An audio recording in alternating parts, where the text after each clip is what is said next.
আসসালামু আলাইকুম ওয়া রাহমাতুল্লাহি ওয়া বারাকাতুহু। আজ আমরা জানব জান্নাত ও জাহান্নামের সেই বাস্তব বর্ণনা, যা আমাদের ঈমানকে দৃঢ় করে এবং আমাদের জীবন পরিবর্তন করে দিতে পারে ইনশাআল্লাহ। জান্নাতের বর্ণনা। জান্নাতের দরজা ও প্রবেশের জন্য শর্ত। জান্নাতের পুরস্কার। এমন বাগান থাকবে যার নিচে নদী প্রবাহিত হবে। সূরা বাকারা আয়াত 25। নরম মখমলের বিছানা থাকবে। সূরা রহমান। ফলমূল, দুধের নহর, মধুর নহর থাকবে। হাদিস। জান্নাতে কোনো ক্লান্তি বা মৃত্যু থাকবে না। জান্নাতে সব চাইতে বড় নেয়ামত আল্লাহ।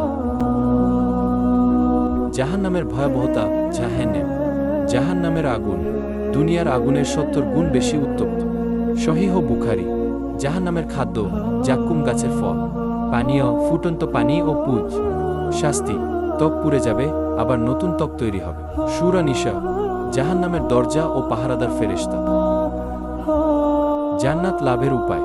৫ ওয়াক্ত নামাজ আদায় করা, বাবা মায়ের খেদমত করা, সত্য কথা বলা ও ধৈর্যশীল থাকা, তাকওয়া অবলম্বন করা, সদকা ও ইনসাফ করা।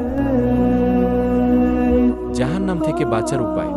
আল্লাহর কাছে তওবা করা, গুনাহ থেকে বিরত থাকা, নিয়মিত ইস্তিগফার পড়া, পরস্পরের হক আদায় করা। হে আল্লাহ, আমাদের সবাইকে জান্নাতুল ফেরদৌস দান করুন এবং জাহান্নামের ভয়াবহ আগুন থেকে রক্ষা করুন। আমিন। ভাই ও বোনেরা, যদি ভিডিওটি ভালো লেগে থাকে তবে অবশ্যই লাইক দিন, কমেন্ট করুন এবং চ্যানেলটি সাবস্ক্রাইব করতে ভুলবেন না।